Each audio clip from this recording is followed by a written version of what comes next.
हाँ जी, तो next question आपके साथ स्टार्ट कर रहे हैं अकाउंटिंग रेशियो से हम। और क्वेश्चन का गिवन पार्ट आपकी स्क्रीन पर है। मैं एक बार लैंग्वेज एग्जैक्ट पढ़ देता हूं क्वेश्चन में क्या है। क्वेश्चन ने हमें बोला है a business has a current ratio of 4:1। तो एक बिजनेस है जिसकी करंट रेशियो 4:1 गिवन है एंड क्विक रेशियो इज 1.2:1 और क्विक रेशियो 1.2:1 गिवन है। आगे क्वेश्चन कहता है if the working capital is 1,80,000 rupees, अगर वर्किंग कैपिटल 1,80,000 है, then calculate total current assets and inventory. तो आपको इस सिचुएशन में कैलकुलेट करना है कि करंट एसेट्स कितनी है और इन्वेंट्री कितनी है। आइए जी सॉल्यूशन पर आए। सॉल्यूशन को स्टार्ट करें तो सॉल्यूशन को स्टार्ट हम यहां कर लेते हैं कि कैसे करें सॉरी, करंट रेशियो से ही स्टार्ट कर रहे थे। अगर आपको पता हो तो करंट रेशियो क्या है जी? Current ratio is equals to current assets divided by current liabilities. ठीक है, करंट एसेट्स को आप डिवाइड कर दीजिए करंट लायबिलिटीज से, तो आपके पास करंट रेशियो आती है 4/1 यानी 4:1। ठीक है, ये क्वेश्चन की गिवन इंफॉर्मेशन है।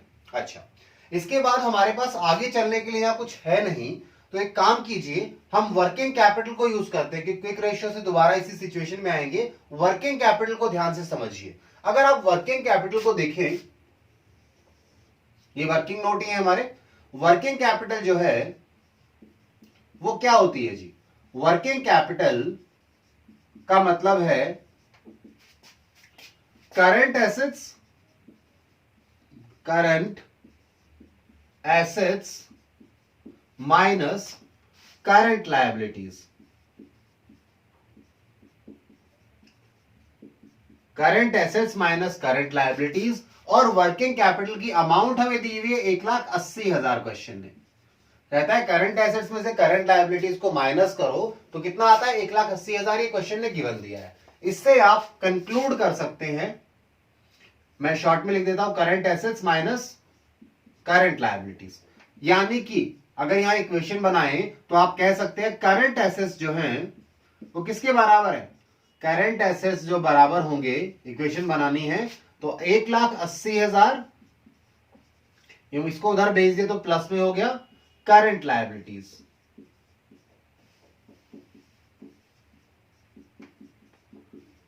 करंट लायबिलिटीज के बराबर आ गया। ये आपके पास इक्वेशन नंबर 1 मिल गई आपको।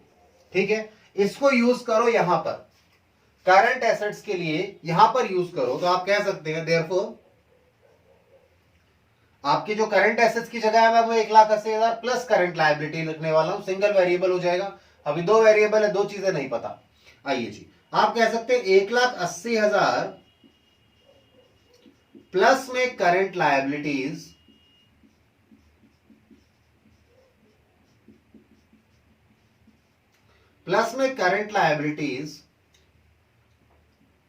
डिवाइड किससे करो?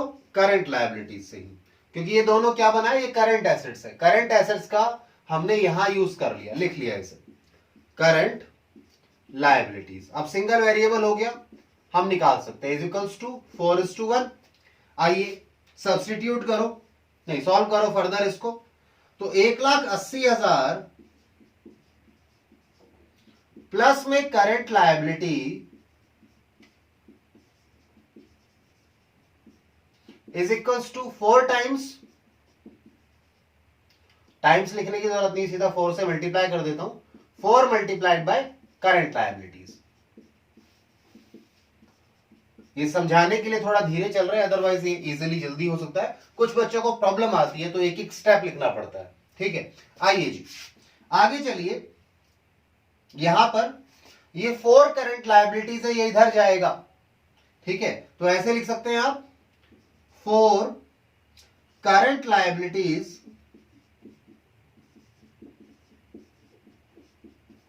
Minus current liability is equals to 1,80,000। बताइए सही है? चलिए आगे फर्दर देखें। अब ये 4 है और ये 1 है तो 3 करंट लायबिलिटी बच गया। यानी, और 3 तो है तो 3 से नीचे ले जाएंगे यहां पर, तो आप क्या आ जाएगा, आप ऐसा कह सकते हैं करंट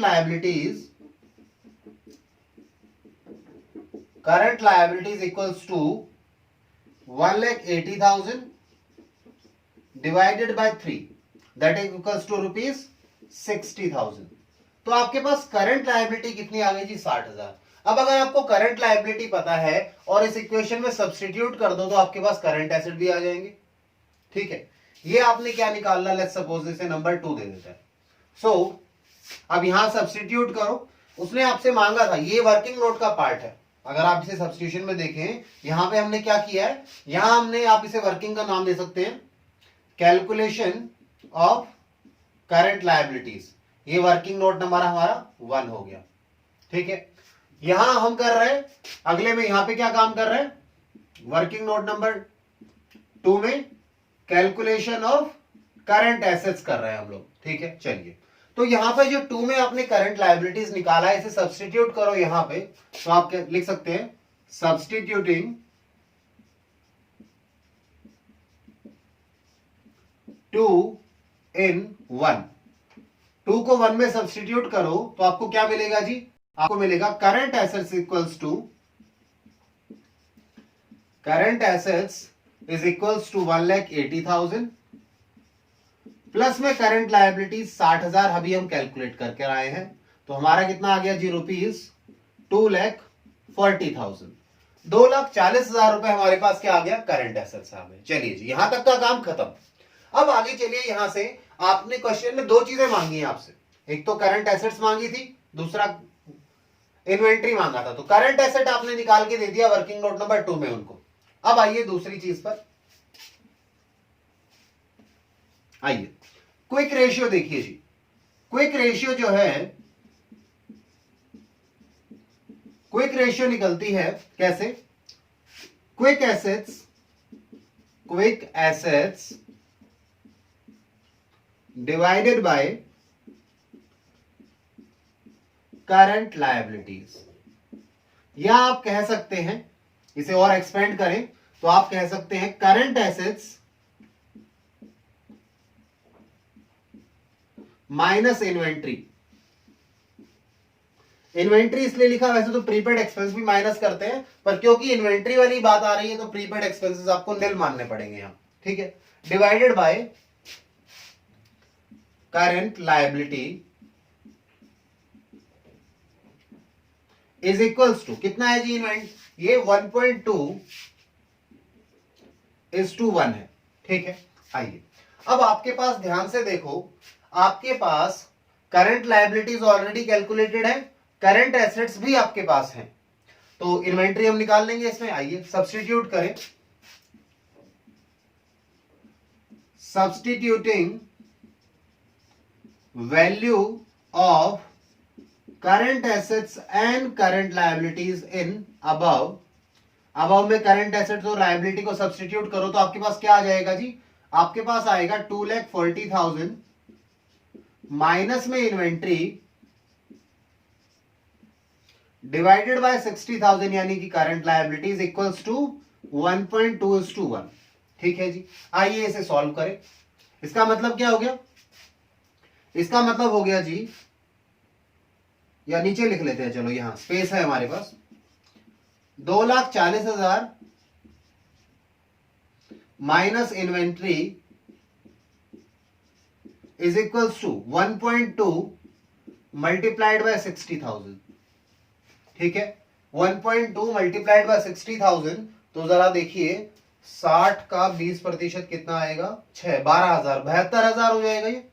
ठीक है, तो आप कह सकते हैं इन्वेंट्री को एक तरफ रखना चाहते हैं पॉजिटिव निकालने के लिए, तो लेट्स सपोज इन्वेंट्री इधर ले गए, और तो ये पॉजिटिव रह गया 2,40,000, और इसका आंसर क्या आ रहा है 72,000, तो 72,000 माइनस कर दो, सिंपल मैथमेटिक्स है, हो जाएगा आपसे। 2,40,000 में से 72,000 माइनस करो, जरा मुझे कैलकुलेट करके बताओ, 240 में से 72 कितना गया, आया कितना, 1,68,000 आपके पास क्या आ गया जी, इन्वेंट्री आ गया। यही क्वेश्चन की रिक्वायरमेंट थी कि इन्वेंट्री भी कैलकुलेट करके बताओ। तो हमने दोनों चीजें कैलकुलेट कर ली।